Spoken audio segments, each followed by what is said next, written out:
¿Qué tal? Buenos días amigos. Bueno, estamos una vez más aquí en el Sillón Rojo, en esta ocasión transmitiendo desde la ciudad del Paso, Texas. Y esto no quiere decir que no podamos recibir llamadas. Con todo gusto ustedes pueden llamarnos al 38 13 13 50 y 38 13 13 51, en donde el buen Jorge nos va a estar haciendo el favor de tomar las llamadas una vez más. Estamos muy contentos porque estamos viajando en varios lugares, pero ahora tenemos una muy buena noticia. Por fin aceptaron nuestras solicitudes y a partir del primer sábado del mes de mayo vamos a estar cambiando de horario, vamos a estar empezando a transmitir de 9 a 10 de la mañana en vez de 8 a 9 como lo veníamos haciendo hasta la fecha. Así que prepárese, apúntelo para que luego no le digan cómo que no está el sello rojo al aire. Claro que vamos a estar al aire, solamente que vamos a estar al aire a partir de las 9 de la mañana, a partir del primer fin de semana de mayo del 2013. Pues bueno, el día de hoy he estado realmente tomándome un largo tiempo para poder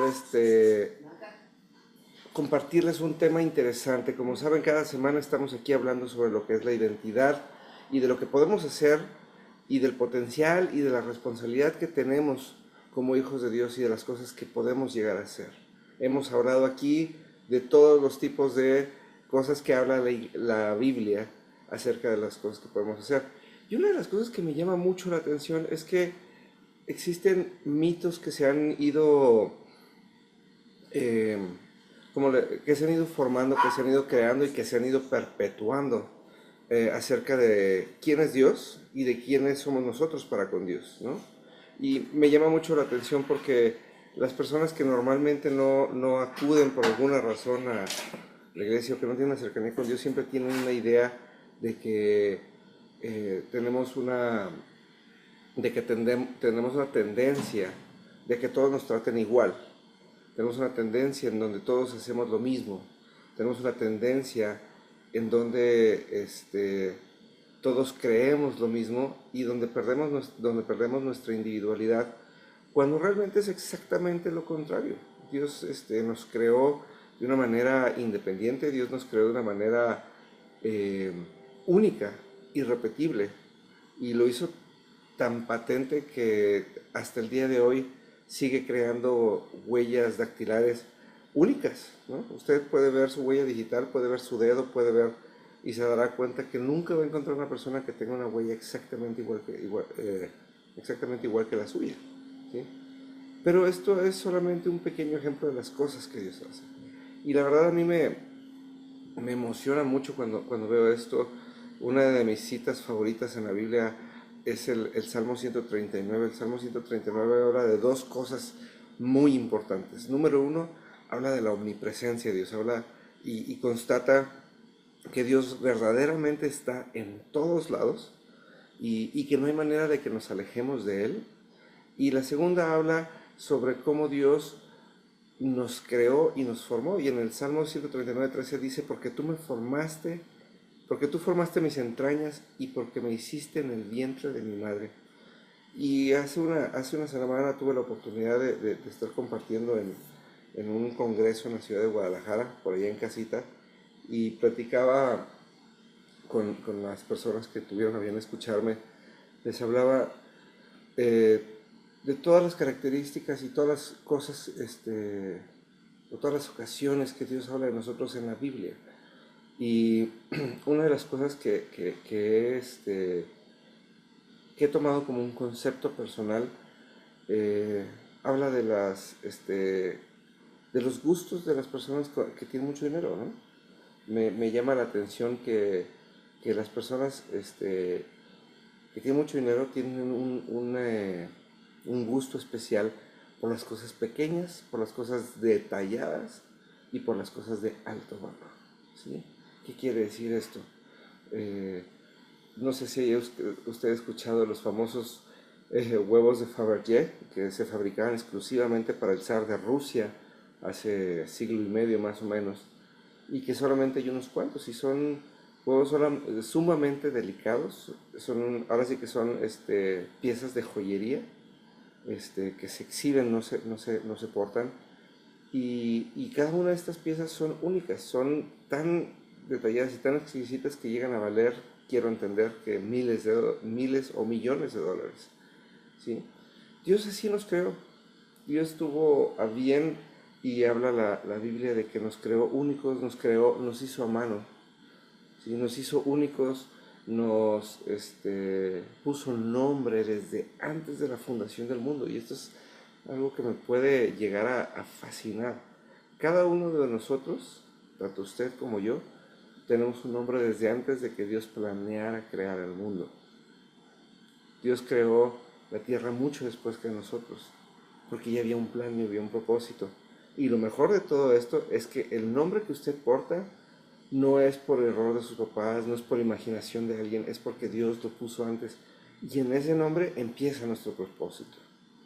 Entonces, si usted nunca se ha dado a la tarea de investigar su nombre, yo le recomiendo que vaya a internet, que vaya a los libros y busque el significado de su nombre y se dará cuenta que hay cosas bien interesantes por ahí. Y después se dará cuenta que muchas de las cosas que han pasado en su vida y muchas cosas de las que le han dejado marcados tienen algo que ver con ese nombre que Dios le puso y tienen que ver con lo que Dios quiere hacer todavía con usted de aquí en adelante. Dios habla mucho a lo largo de toda la creación de que puso un propósito para nosotros, nos puso con un fin. Y me encanta ir a Génesis. Si nos vamos al principio de la Biblia, Dios nos dio 3 instrucciones muy específicas, ¿no? Nos dice, número 1, fructificar; número 2, multiplicaos; y número 3, sojuzgar la tierra. Y habla en 3 dimensiones. Y esta instrucción le es dada al hombre exactamente el momento de que sale del Edén, del famoso huerto. ¿Qué quiere decir esto? Que Dios había planeado y Dios nos dio la capacidad de decidir y nos dio la capacidad de pecar porque sabía que teníamos que hacerlo y era parte del plan. Dios necesitaba enviar a una creación que fuera enteramente suya para que fuera enviada a la tierra, para que pudiera pecar, para que pudiera cumplir con la condición del pecado, para que pudiera cumplir con la condición de la tierra. ¿Qué quiere decir esto? La Biblia en muchas ocasiones menciona que hay un príncipe de este mundo. Quiere decir, Dios le entregó a Satanás esta tierra, pero no se la entregó por la eternidad. Pero tiene que ser un caballero de acuerdo a su palabra, porque Dios es fiel a su palabra. Entonces agarra, crea criaturas únicas a su imagen y semejanza, ¿sí? Nos da todas las capacidades que Él tiene, nos da nos da su autoridad, nos da su identidad, nos da su imagen, para que podamos venir y representarlo y hacer eso que Él nos envió a hacer. Entonces, si usted y yo lo pensamos de esta manera, nos daremos cuenta que Dios no mandaría o no haría a alguien a imagen y semejanza suya para hacer un montón de clones y todos iguales para que vinieran a cumplir todos un mismo propósito. No. Dios es auténtico y nos creó auténticos y nos hizo únicos. Así como, y eso es algo que me encanta, cuando usted compra una joya, esa joya tiene un certificado de autenticidad, quiere decir, le da valor y lo ampara para que le diga, esta es la persona que elaboró esta joya. Hay tantas joyas iguales, ¿sí? Y para que eso le dé ese valor y ese respaldo y no sea simplemente una joya más, ¿no? Y cuando me di la tarea de pensar en qué es lo que nos hace auténticos, qué quiere decir que seamos auténticos, me di la tarea de buscar en el diccionario y me llamó la atención que encontré muchas definiciones y muchas de ellas tienen ahora sí que una resonancia en la palabra de Dios, en la Biblia, ¿sí? Dice nada más, dice auténtico, del latín authenticus, quiere decir acreditado, de cierto y positivo, ¿sí?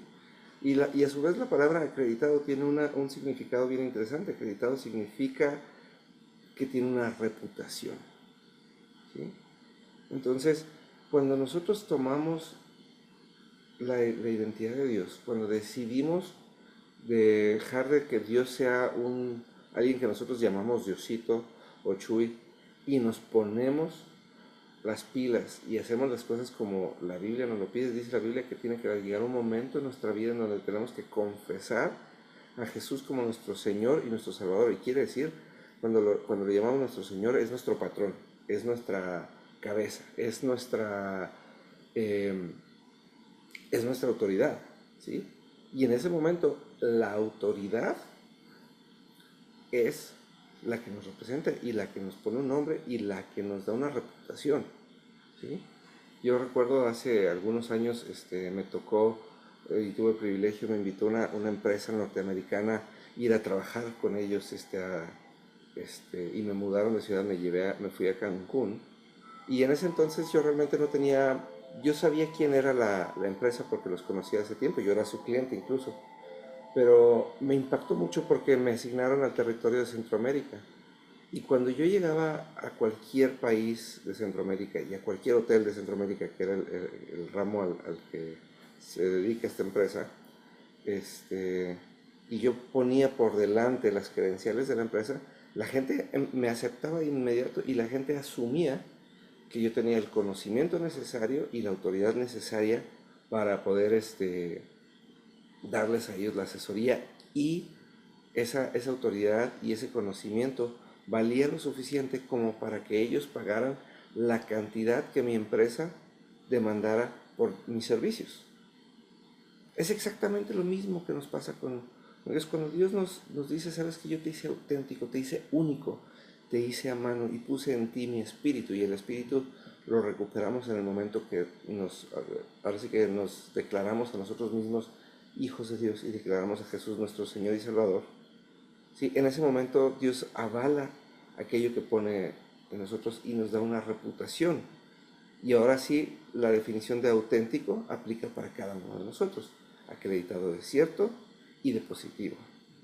¿Sí? Me encanta otra definición, dice autorizado o legalizado, que hace fe pública, quiere decir que se habla hacia afuera. ¿Quiénes somos nosotros? Tiene una validez hacia afuera. ¿Sí? Otra definición dice que está autorizado o legalizado y tiene valor oficial. Y fíjense que esta definición es una de las que me impacta más porque normalmente, y si usted tiene la gentileza de algún día acompañarme a mi sitio web de www.devocional.net, se dará cuenta que una de las cosas sobre las cuales escribo mucho es acerca de la oración. Y ahora sí que tengo como una encomienda de escribir constantemente acerca de la diferencia de orar y pedir, ¿no? Y hay gente que pasa toda su vida pidiendo y pidiendo y pidiendo, y lo peor del asunto es que pide cosas que nunca van a suceder, porque no tiene la fe necesaria como para decir esto va a suceder, ¿no? Tenemos que recordar que tenemos que regresar al punto en donde Dios nos hizo a su imagen y su semejanza. ¿Y para qué haría Dios a un hombre que no tuviera su poder y su autoridad si lo hizo a su imagen y semejanza? Porque entonces solamente habría hecho un títere, ¿no? Es como si estuviéramos hablando, cuando lo vemos de esta manera, es como si fuéramos al Museo de Cera y tuviéramos cada uno de nosotros una figura de cera ahí. Entonces esa figura de cera está hecha a nuestra imagen, pero no es nuestra semejanza, porque no se mueve, porque no habla y porque no tiene nuestra actitud, ¿sí? Y fíjense nada más esto, en el libro de Romanos, en la carta de los Romanos, dice, siendo justificados gratuitamente por su gracia y mediante la redención que es en Cristo Jesús. Quiere decir, cuando nosotros decidimos hacer de Jesús nuestro Señor y Salvador, decidimos obtener los beneficios de la sangre de Jesús. Y esa sangre en automático nos hace justos. Quiere decir, no importa lo que hayamos hecho, no importa lo que vayamos a hacer mañana, siempre y cuando nos arrepintamos. Y aquí es algo que es bien importante reconocer. Y voy a hacer un pequeño paréntesis cuando hablamos del arrepentimiento, ¿sí? Muchas personas tienen por idea que el arrepentirse significa sentirse mal todo el tiempo. Y entonces empiezan a pensar, es que esto que yo hice es malo, y ahora sí que ponen cara de lástima, y todo el tiempo empiezan a pensar, sobre todo los que hablan de su pasado, las personas que han dejado el alcoholismo, las drogas o muchos hábitos, empiezan a pensar y hablar de su pasado como malo y empiezan a pensar como si el hecho de qué malo dije, empiezan a pensar que el hecho de pensar en aquello que disfrutaron en alguna ocasión fuera malo. Y no es así. Una de las cosas que nos hace auténticos, porque ahorita que entremos más en la definición de auténtico le va a quedar un poquito más claro, ¿sí? Nos habla de que si usted en el pasado fue fiestero y parrandero y lo disfrutó, sería usted un hipócrita si usted dijera que ya no lo disfruta, ¿sí? ¿Por qué? Porque en su momento usted se divirtió como enano. Yo le puedo platicar decenas de cosas que me las pasé genial, que no las volvería a hacer, definitivamente no las volvería a hacer, porque entendí que son desagradables delante de Dios, ¿sí? Y por eso decidí dejarlas de hacer, pero no porque las haya dejado de disfrutar. Y esto es algo que tenemos que entender. Cuando viene Jesús y perdona nuestros pecados, agarra todo nuestro pasado, ¿sí? Lo evalúa, lo lava con su sangre y nos da la capacidad de decir, ¿sabes qué? En el pasado hice esto, pero ya no tiene ningún valor y no tiene ningún peso sobre mí y no tengo que sufrirlo, porque eso es algo que pasa mucho. La gente renuncia a su pasado y renuncia a sus hábitos, pero luego los sufre. Aquí es todo lo contrario. Cuando nosotros decidimos ser justificados, lo primero que tenemos que pensar es que esa justificación que nos da la sangre de Jesús nos hace autorizados y nos hace legales para operar de acuerdo a las leyes del reino de los cielos y ya no de acuerdo a las leyes de la tierra. Porque es como muchos dicen, ¿sí? Usted se va de vacaciones a otro país, ¿sí? Y usted puede ir a otro país y a lo mejor obedecer algunas reglas, pero usted no va a dejar, a usted no le va a dejar de gustar el chile, ni las tortillas, ni nada de lo que normalmente gusta, porque usted sigue siendo mexicano aquí y a donde vaya, ¿no? Exactamente lo mismo es. Cuando usted es justificado por medio de Jesús, usted adopta de nuevo y recupera su identidad auténtica, única, hecha a mano que Dios le dio, y entonces ahora sí opera de la misma manera como se opera en el reino de los cielos, aunque andemos de vacaciones aquí en la tierra. Y entonces tenemos dos opciones: empezar a ver las cosas con el parámetro y la medida de la tierra, o con el parámetro y la medida del reino de los cielos, ¿sí? Eso es lo emocionante de tener una vida en Cristo. Eso es lo emocionante de entendernos de la manera como Dios nos entiende. Espero que esto que le diga le haga sentido, porque hay veces que entendemos y escuchamos muchas cosas en la iglesia a la que usted haya decidido asistir, y luego nadie nos las aterriza. Y entonces nos dice, no, es que su pasado es malo. No, definitivamente el pasado es malo, ¿sí? Definitivamente el pasado, sobre todo si tiene que ver con pecado, no el pasado bueno, ¿no? Pero todo aquello que tenga que ver con pasado es malo y es desagradable a los ojos de Dios. Pero conforme usted lo vaya entendiendo como tal, no, eso no quiere decir que diga lo dejé de disfrutar. Lo disfrutó, y porque lo disfruta tiene la capacidad de llevarlo delante de Dios y decirle, Señor, aquí está, te lo entrego porque esto no es mío, esto no es agradable a ti, ¿sí? Nos vamos a ir a un corte comercial y regresamos en unos minutos y vamos a seguir con esto de la autenticidad desde el punto de vista de Dios. Regresamos en un momento, no se nos vaya.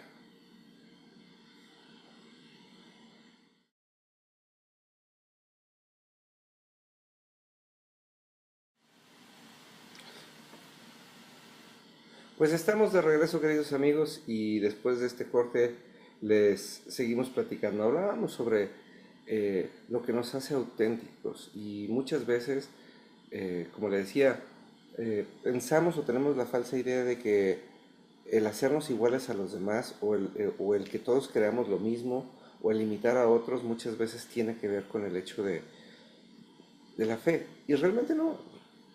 La autenticidad tiene que ver, o más bien la fe tiene que ver con ser auténticos. La fe tiene que ver con regresar a ese estado natural, ese estado original en el que Dios nos creó y en la manera en la que Dios nos dio una oportunidad de ser y de establecer su reino. Cuando entendemos eso y cuando eso nos queda claro, empezamos a operar adecuadamente. ¿Sí? Eh, Continuamos con los significados que nos da el diccionario acerca de la autenticidad, ¿no? Me encanta esto, que es cierto o que es verdadero.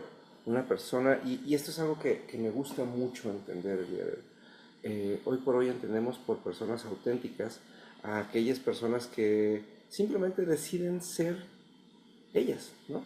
Que deciden ser diferentes. Y entonces eh, nos damos cuenta que hay personas que, o sobre todo esto pasa mucho en el mundo artístico, hay personas que deciden salir a cantar en pijama, hay personas que deciden vestirse de plumas, hay personas como Lady Gaga, ¿no? Lady Gaga es una de esas personas que muchas personas llaman auténtica porque simplemente nadie se viste como ella, y a pesar de que tiene un gran talento y de que canta muy bien y que tiene, ahora sí que tendría muchas razones por las cuales ser famosa y ser aceptada. Adicionalmente a eso, ha decidido vestirse de una manera controversial y la gente la respeta por ser simplemente diferente, ¿no? Y aquí es en donde aplica esta definición del diccionario que dice que es cierto, que es verdadero. Es decir, esta persona es cierta porque se viste de esa manera, porque actúa de esa manera y nadie la va a cambiar, ni siquiera la opinión de las demás personas. Y si lo llevamos al plano de nuestra fe, lo primero que nos pasa cuando nos acercamos a Dios, y cuando digo nos acercamos, le pongo así unas comillas, eh, lo primero que nos cuestiona la gente es, ay sí, ya te hiciste aleluya, ay sí, ya te la pasas en misa todos los domingos, ay sí, ¿no? Y lo primero que afecta la opinión de las personas es nuestra autenticidad y afecta nuestra certeza y nuestra verdad. Porque si nosotros hemos decidido creer algo y nosotros hemos decidido caminar de una manera, ¿sí? Es para que lo respaldemos con nuestros hechos. Y nadie puede opinar en contra de eso. Pero hay veces que nos importa más la opinión de la gente que la opinión de Dios. Y esto no es algo nuevo, no creo que es algo que simplemente sucedió. Este ejemplo lo uso muy seguido. Y esto es algo que pasó. Fíjese, cuando los israelitas entraron en la tierra de Egipto, entraron como invitados especiales. ¿Qué quiere decir esto? Llegó el faraón, le dijo a José, aquel que todos conocemos como el soñador, le dijo, trae a tu familia e invítale. Y se trajo a toda su familia, que eran sus 12 hermanos, y su papá con sus esposas, con sus hijos, con sus criados, con todos. No sé ni siquiera cuántas personas sean. Y los puso en la mejor tierra de Egipto, en medio del tiempo de sequía y en medio del tiempo donde no había nada. Y les dijo, de todas las tierras que hay, pónganlos en las mejores tierras. Del poco ganado que hay en Egipto, denle el ganado a los israelitas. O sea, los pusieron como VIPs, ¿sí? Y obviamente todo esto que sucedía con ellos era el favor de Dios, o sea, era Dios respaldándolos. Era Dios detrás de ellos mostrándoles, tú eres mi pueblo, tú eres especial. ¿Y qué pasó? Después de un tiempo de estar viviendo en Egipto, empezaron a convivir más con los egipcios que con Dios. Y empezaron a creerle más a los egipcios que a Dios, y empezaron a temerle más a los egipcios que a Dios. Y cuando menos se dieron cuenta, pasaron de ser invitados importantes o invitados especiales a ser esclavos. Y esto que le estoy diciendo es tremendísimo. Esto que le estoy contando es bien, bien, bien delicado. Porque eso es algo que nos pasa todo el tiempo. Un día usted decide, ahora sí que toma una decisión de fe, decide cambiar un hábito, un día decide abrir la Biblia y leerla, un día decide volver a la iglesia, un día decide tomar consejería de alguien, qué sé yo. Y entonces el temor de lo que los demás opinen, o de lo que los demás digan, tiene más peso que la misma Biblia, o que la misma verdad, o que la misma decisión que usted tomó. Y eso sí es bien tremendo, eso sí es bien, bien delicado, porque entonces ya no somos verdaderos y ya no somos ciertos, porque ahora ya no dependemos de nuestra propia opinión y ni siquiera de nuestras propias decisiones. Empezamos a depender de lo que los demás dicen y de lo que los demás opinan, y entonces nos convertimos en esclavos, exactamente igual que los israelitas. Y a los israelitas les tomó más de 400 años darse cuenta que habían dejado de temer a Dios y de escuchar la voz de Dios, y que habían dejado de lado su decisión de ser auténticos para convertirse en esclavos. Y así nos pasa a usted y a mí, y nos convertimos en esclavos de la decisión o de la opinión de las personas que nos rodean, ¿sí? Y Dios nos dio una capacidad diferente. Si Dios nos formó uno a uno, nos dio una capacidad de decidir y nos dio una capacidad de seguirlo a Él, sin importar las cosas que las personas alrededor de nosotros opinen. Fíjese nada más, dice otra definición del diccionario, genuino, que es realmente lo que dice o parece. Fíjese nada más, otra vez, genuino, que es realmente lo que dice o parece. Y dice la carta del apóstol Santiago, dice, porque sobre todo, hermanos míos, no juren ni por el cielo, ni por la tierra, ni por ningún otro juramento, sino que sino que su sí sea sí y que su no sea no, para que no caigan en condenación. Fíjense nada más. Y esto es algo que nos pasa todo el tiempo, ¿sí? Estamos acostumbrados todo el tiempo a que la gente nos diga, ya estamos acostumbrados a quedar mal. Ya estamos acostumbrados, ya estamos acostumbrados a que la gente nos quede mal, y estamos acostumbrados a que la gente, eh, nos diga, ¿sabes qué? Ya no te creo, tus palabras no tienen ningún valor, porque dices una cosa y haces otra, ¿sí? Y esa es una de las cosas que nos llaman mucho la atención, de que la Biblia dice todo lo contrario. La Biblia nos quiere amparar por medio de la autenticidad, y la Biblia nos está diciendo, ojo, que tu sí sea sí y que tu no sea no, para que nunca más alguien te pueda condenar y nunca más alguien pueda hablar en contra de ti. ¿Y sabe por qué no pueden hablar o no deberían de hablar en contra de nosotros? Porque la Biblia dice que nosotros somos embajadores del reino de los cielos. ¿Qué quiere decir esto? Al nosotros ser mentirosos, al nosotros no tener una integridad, al nosotros no poder respaldar nuestras palabras con nuestros hechos, estamos diciendo que Dios tampoco lo hace. Fíjense nada más. Y es delicado, ¿no? Porque por la otra parte, la gente normalmente está acostumbrada a, según su propio criterio, a orar cuando realmente es pedir, y están acostumbradas a pedir y a pedir y a pedir, y a que nunca se les cumpla, a que nunca se les conceda. Y después se justifican con un Dios por algo hace las cosas, Dios, qué sé yo, ¿no? Dios tiene algo mejor para mí. Fíjense nada más, y esto es algo que yo creo que ya tengo que dejar de decirlo porque lo digo demasiado seguido. Tenemos al Dios, fíjense, la Biblia dice que por medio de la boca de Dios, de la palabra de Dios, se creó el mundo, se creó el universo, se creó todo lo visible y todo lo invisible. Y el día de hoy, ¿sí?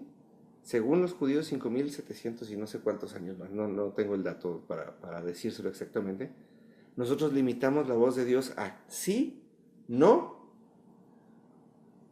y espérate un poquito, ¿sí? O tengo algo mejor para ti. Qué grueso, ¿no? Y lo peor es que todas las personas piensan igual. Nada más asómese a su muro de Facebook, si lo tiene, y se va a dar cuenta que todas las personas publican lo mismo. Y eso no nos hace auténticos en lo absoluto. Eso nos hace del montón. Todos los que no tienen fe, todos los que no creen y todos los que no conocen a Dios. Pero la Biblia nos dice que tú sí sea sí, que tú no sea no, ¿sí? Para que no caigas en condenación. En el momento que nosotros nos acostumbramos a vivir una vida en donde digamos algo y lo respaldemos con nuestras palabras, en ese momento lo que va a empezar a suceder es que vamos a empezar a demandar lo mismo de aquel que nos dio la instrucción, ¿sí? Porque nos pasa. Hemos visto montones de veces, cuántas veces los padres les dicen a los hijos, no fumes con el cigarro en la mano, ¿no? Entonces el hijo, ahora sí que el hijo le dice al padre, no tienes ninguna autoridad porque no eres alguien que esté dando el ejemplo. En el momento que nosotros decidamos tomar ese papel y obedecer esa Biblia que dice que no podemos titubear, y donde nuestro sí tiene que ser sí y que nuestro no tiene que ser no, Entonces nosotros podemos decirle a Dios, Señor, aquí en el Salmo 37, 4 y 5 dice que si yo me deleito en ti, tú concederás las peticiones de mi corazón. Y aquí están las peticiones de mi corazón y necesito que las concedas. Pero ahora sí lo hacemos con conocimiento de causa. Ya no es algo ajeno, ya no es algo raro, ya no es algo que no sepamos cómo sucede. Es algo que sabemos y tenemos ahora sí que, como decimos en el norte de México, los pelos de la burra en la mano. ¿Sí? Nos consta y podemos demandar, podemos exigir que algo no sea hecho, porque así lo dijo Dios. Esa es la parte que me encanta de la Biblia y por eso Dios nos demanda ser auténtico. Dice el diccionario, derecho, dice derecho, documento genuino, oficial y válido para la ley. ¿Sí? Cuando somos auténticos, la ley se ajusta a nuestro parámetro. ¿Sí? Documento que está certificado y legitimado, eso es lo que dice como auténtico. Fíjense nada más, individuo que es bien visto por los demás por su forma de ser. ¿Sí? Cuando uno se casa con su propia verdad, en ese momento la opinión de las demás personas deja de importar en lo absoluto. Y entonces las personas van a llegar un momento y van a pasar por estas tres etapas. Primero pasan por la crítica, luego nos asimilan y luego nos respetan. Y esto es algo por lo que mucha gente va a pasar. Y sobre todo nos pasa cuando muchas veces nos acercamos a Dios. Primero la gente nos va a decir, no te acerques porque te van a controlar y no sé qué. Y cuando nos ven que estamos firmes y cuando nos ven que estamos en un, que tomamos una decisión y que estamos dispuestos a vivir, de acuerdo a lo que decimos, nos van a aceptar y van a decir, bueno. Y después de un tiempo, cuando se den cuenta que no solamente vivimos de acuerdo a lo que decimos, sino que nos funciona, porque esta es la parte interesante, ¿no? La Biblia habla de una verdad, y dice la Biblia, la verdad te va a hacer libre. ¿Qué quiere decir? Conforme nosotros aceptemos aquello que está escrito y lo apliquemos para nuestra vida, lejos de amarrarnos, nos va a hacer libres, nos va a llenar de esa libertad de actuar y decir, ¿sabes qué? Lo que pase, no importa. Y entonces la gente nos va a empezar a respetar. ¿Y sabe qué pasa cuando la gente nos respeta? Nos empieza a imitar. Esto es maravilloso. Y no es que querramos que la demás gente haga lo que nosotros hagamos, sino que nos va a imitar en la manera de hacer las cosas. Pónganse a pensar esto. ¿Cómo se generan las modas? ¿No? Alguien se puso un gorro de un tipo y 2 años después todo el mundo usa el mismo gorro. Un artista se puso unos lentes de colores. Fíjese, eso es algo que a mí me encanta. Yo me acuerdo mucho de la época en la que usaba yo traje todos los días por mi trabajo. Y yo me acuerdo que cuando yo empecé a usar trajes, hace muchos años, como 17, 18 años, alguien me decía que no se combinaban las rayas con los cuadros. Y esto era una regla de etiqueta. ¿Y qué pasó? Unos años después, alguien se atrevió a usar un traje de rayas con una corbata de cuadros y no solamente se veía bien, sino que se veía muy bien. Y nos costó mucho trabajo a quienes usábamos traje hasta que lo aceptamos. Y luego, ¿qué pasó? Empezamos a imitarlo y después empezamos a buscar nuestras propias combinaciones y el día de hoy es un relajo, ¿no? Usted póngase a ver la televisión. Toda la vida las personas que usaban traje tenían que usar calcetines negros. El día de hoy nomás es cuestión de ver a todos los conductores de televisión y todo el mundo trae calcetines de colores y calcetines de rayas y todavía hasta se suben los pantalones para que la gente los vea. Porque, ¿qué pasó? Fue bien visto por su manera de ser porque lo creyeron y porque decidieron que eso es quienes ellos son, ¿no? Así funcionan las cosas y así funciona con nuestra fe. Pero primero debería funcionar con nuestra fe y después con todo lo demás. Yo realmente es una de las cosas que disfruto mucho en mi fe cuando me doy cuenta y mucha gente lo sabe, cuando doy clases o cuando doy cursos o cuando doy seminarios, yo uso mucho las películas, ¿sí? Y me encanta cómo Dios usa personas que no creen en Él o que ni siquiera se dan cuenta de que Él los está usando y los pone a escenificar citas y pasajes enteros de la Biblia. Y entonces hace esto decir, yo soy el Dios sobre todos, los que creen y los que no creen, ¿sí? Queridos radioescuchas, nos vamos a un corte comercial, regresamos en unos minutos. Jorge, Jorge está ahí esperando que le llamen, 38 13 13 50, 38 13 13 51. Regresamos en un momento, no se nos vayan y terminamos con la última parte del programa en unos momentos.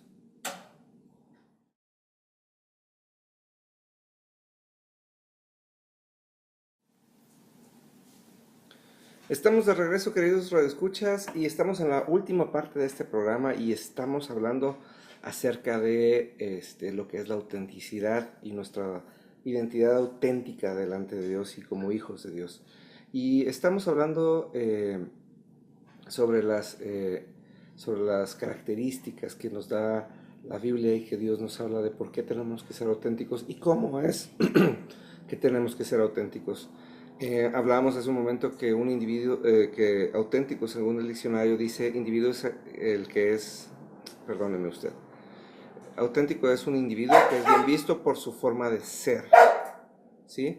Quiere decir, es una persona que está comprometida a vivir de la manera en la que decidió hacerlo y que no le va a importar la opinión de otras personas.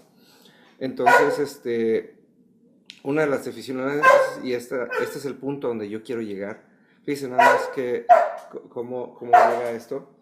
Dice, auténtico se aplica a la persona que actúa siguiendo su forma de pensar. Y muchas personas tienen la errónea idea de que la fe tiene que ver con el hecho de sentir. Y nos han enseñado, yo creo que a lo largo de los años nos han enseñado a entender que la fe tiene que ver con el hecho de sentir. Yo siento que esto es de Dios, yo siento dentro de mí que esto pasa así, yo siento esto, yo siento lo otro. Pero la verdad es que la fe, antes que otra cosa, es un hecho racional. Hebreos 11:1 dice, la fe es la certeza de lo que se espera y la convicción de lo que no se ve, ¿sí? Y cuando decimos certeza quiere decir, yo lo entiendo, antes de que sentirlo, tengo esa certeza, sé que va a suceder, ¿sí? La certeza es un acto racional. Y fíjense nada más esto, dice la carta a los Efesios en el capítulo 4, en el versículo 23, y dice, y ser renovados en el espíritu de su mente. ¿Qué quiere decir esto? Tenemos que cambiar nuestra manera de pensar antes que nuestra manera de sentir, porque si no, nuestra fe no tiene ningún fundamento. Recuerda aquella parábola que dice sobre aquel que construyó su casa sobre la arena y aquel que fundó su casa sobre la roca, ¿sí? Aquel que fundamenta su fe en un sentimiento, todo el tiempo va a estar cuidando que su casa no se le hunda. Pero aquel que tiene su fe en su entendimiento, en donde le queda claro cada cosa que cree, entonces su casa está fundamentada. Y ahora sí le puede hacer todas las mejoras, todas las adiciones, todas las remodelaciones que quiera, ¿sí? Y esto es algo que mucha gente dice, no, es que esto es, así es, no. La fe es algo que tiene la característica de Dios. Y Dios evoluciona, Dios es expansivo, Dios creó un universo que no deja de crecer. Hasta el día de hoy sabemos, y esto lo comprueban los científicos y lo dice la Biblia, el universo no ha dejado de crecer, el universo se sigue expandiendo y expandiendo y expandiendo. E imagínense esto, aún el universo que sigue creciendo no tiene capacidad de contener a Dios, ¿sí? Así también nuestra fe tiene que ir creciendo. ¿Cómo crece la fe? Y esto es algo que yo le digo a la gente, y esta es la parte que a mí me encanta. Si usted un día se decide y empieza a leer su Biblia, la versión que usted tenga, yo le recomiendo que tenga una Biblia de las versiones más actuales. Hay una que a mí en lo personal me gusta mucho, que es la Nueva Traducción Viviente, pero también está la Nueva Versión Internacional y está la traducción al lenguaje actual. Si usted decide leer su Biblia y decide, y esta es la metodología que yo más recomiendo, empieza usted en el principio y termina en el final, y decide leer 3 capítulos diarios, que no le va a tomar más de 10 minutos. Usted en un año le va a haber dado la Biblia, la vuelta a la Biblia completa. Pero fíjese qué interesante esto. Se va a empezar a dar cuenta cómo la Biblia tiene un orden y cómo una cosa está ligada a la otra, y entonces se va a dar cuenta que Dios cada vez, en cada cosa que hizo, cimentó las bases para la siguiente cosa que iba a hacer. y entonces era progresivo. Y cuando usted termine de darle su primera vuelta a la Biblia y decide darle una segunda vuelta, se va a dar cuenta, pues ahora sí ya sabe de lo que se trata, ahora sí ya sabe qué sigue de qué. Y entonces Dios le va a empezar a revelar los pequeños detalles ocultos. Y entonces Dios le va a empezar a revelar las cosas que siempre han estado ahí, ¿sí? Pero hasta que conoció la historia completa se va a dar cuenta detalles tan sencillos de cuántas veces, por ejemplo, la cruz de Jesús estuvo reflejada desde el Antiguo Testamento, de cuántas veces el sacrificio del Hijo siempre estuvo ahí, donde Dios siempre anunció cómo es que iban a suceder las cosas, porque Dios siempre supo que nosotros íbamos a pecar y Dios siempre supo que íbamos a vivir en este mundo y que teníamos que cumplir con la condición de este mundo. Entonces, usted, cosas que creía antes, se va a dar cuenta, no que no sean ciertas, sino que usted solamente está viendo la puntita del iceberg, sino que lo que usted creía solamente era el principio de cosas bien profundas y de cosas bien tremendas y de cosas bien completas y de cosas bien complejas, pero no complicadas. No sé si entiende la diferencia. Complejo es algo que tiene muchas partes, complicado es algo que no tiene un orden o una ciencia. Y entonces dar cuenta cómo su fe va a ir evolucionando. Y entonces palabras como las de hoy nos van a empezar a dar ese valor y esa autenticidad. Ser renovados en el espíritu de nuestra mente. Quiere decir que todos los días vamos complementando aquello que creemos, todos los días vamos creciendo, todos los días. Y es algo que yo mismo me doy cuenta. Tengo 8, casi 9 años escribiendo devocionales y el día de hoy me doy cuenta cómo muchos de los devocionales que yo escribo, ¿sí? Ahora sí que complementan y superan temas o devocionales que escribí hace 7, 8 años y se ven pequeños, porque la fe y el entendimiento que tenía en ese entonces era completamente diferente, ¿sí? Y cada día más vamos a poder actuar de acuerdo a esa fe que tenemos. Y entonces las cosas como la famosa prosperidad, la famosa humildad, por Dios, yo no entiendo y siempre le digo a la gente, cualquier persona que entienda por humildad algo similar a la pobreza es que nunca ha leído la Biblia, ¿sí? Dios nos llamó a ser humildes desde el día número 1. Cuando Dios creó al hombre, lo sentó en un Edén, pero el hombre no tenía nada, ni ninguna razón por la cual estar ahí. No hizo nada por hacerlo. Pero el hombre siempre reconoció que dependía de Dios para vivir en el Edén. Siempre entendió que dependía de Dios para ser su representante en la tierra. Siempre entendió que dependía de Dios para tener poder. Y eso es humildad. Humildad no tiene nada que ver con estar fregados. Pero eso es algo que tiene usted que ir descubriendo en su fe y tiene que irlo evolucionando. Y ser auténtico. Y aprender que el tener privilegios, el tener lujos, a lo mejor el tener autoridad, a lo mejor tener un lugar público, o simplemente hay gente que no se atreve a tener fe por humildad, ¿no? Por eso nunca dejan de pedir. Porque la Biblia dice, fíjese nada más, nos dijo Jesús antes de partir, dice, las mismas cosas que yo hice, ustedes harán y más. Porque yo voy al Padre e intercedo por ustedes. Quiere decir, si Jesús multiplicó peces, nosotros tenemos la capacidad de multiplicar cualquier cosa. Si Jesús transformó el agua en vino, nosotros tenemos capacidad de transformar cosas que no tienen valor en cosas que tienen valor. Si Jesús levantó muertos, cuanto y más nosotros. Si Jesús sanó enfermos, cuanto y más nosotros y más. Dios nos da la oportunidad de ser creativos de acuerdo a nuestra fe. Y cuando empezamos a ser creativos de acuerdo a nuestra fe y que lo somos con convicción es porque somos auténticos. Y muchas veces no recibimos nada de lo que dice la Biblia porque no nos decidimos a ser auténticos racionalmente. No nos decidimos a ser auténticos de acuerdo a lo que creemos porque no estamos seguros de lo que creemos. Qué interesante pensar que cosas que antes no entendíamos ahora las entendemos y nos damos cuenta que es algo obligado. Dios nos demanda que seamos auténticos, Dios nos demanda que seamos únicos. Dios, por eso me encanta cuando veo las etapas, ¿no? La gente primero se convierte, recibe a Jesús como su Señor y Salvador y se convierte en hijo adoptivo. Conforme empieza a conocer a Dios, se convierte en oveja. Y la Biblia habla en cantidades impresionantes acerca de qué es ser una oveja. Pero me encanta la parte donde dice Jesús, yo soy el pastor y ustedes mis ovejas, y mis ovejas me conocen y me siguen. Quiere decir, cuando usted empieza a conocer a Dios, cuando usted comienza a leer la Biblia y cuando usted comienza a obedecer lo que la Biblia dice, usted se convierte en una oveja. ¿Sí? Después de ser oveja y después de ser obediente, Dios le da autoridad. Y entonces Dios lo llama siervo. Entonces pasa de simplemente obedecer a ejecutar. Y entonces Dios le pone poder y le dice, ve y haz esto en mi nombre, y ve y haz esto en mi nombre, y ve y haz esto en mi nombre.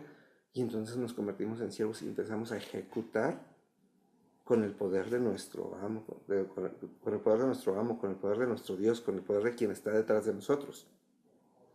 Cuando nosotros hemos aprendido a ser fieles y buenos administradores de ese poder que nos ha sido dado, en ese momento Dios nos llama amigos.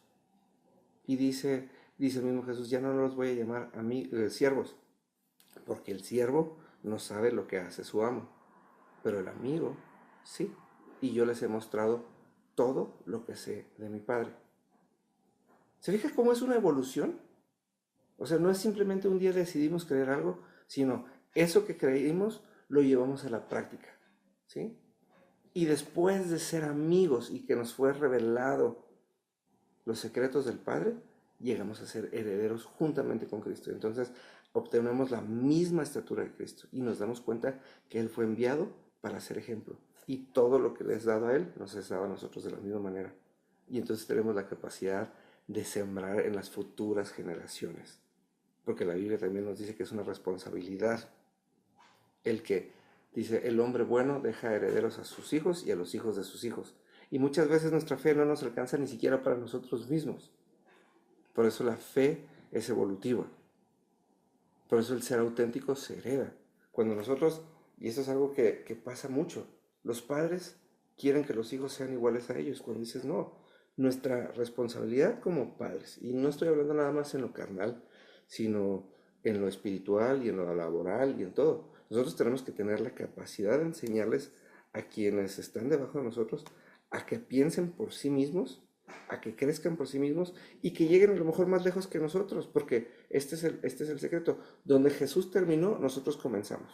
Quiere decir, Jesús se fue y nos dio la capacidad de hacer todos los milagros y prodigios. Y esto es algo que me encanta. Los discípulos que luego se convirtieron en apóstoles lo entendieron de esa manera. Fíjense nada más en esto. Jesús normalmente iba con las personas, ¿sí? Los veía cara a cara, platicaba con ellos y las sanaba. Pedro lo llevó al siguiente nivel.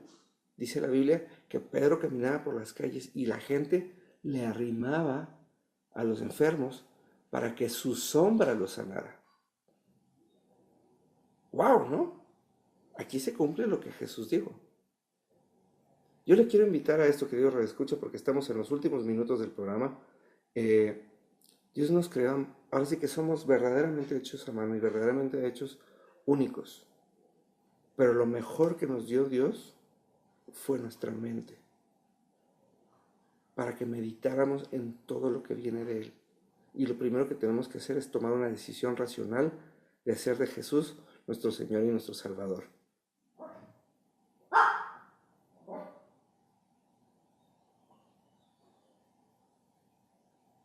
Por tanto, nos despedimos, queridos escuchas, y le deseo que haga usted esa decisión y que empiece a ser auténtico de acuerdo al esquema de Dios. Muy buenos días, nos despedimos y el sábado entrante, nos vemos aquí a las 8 de la mañana.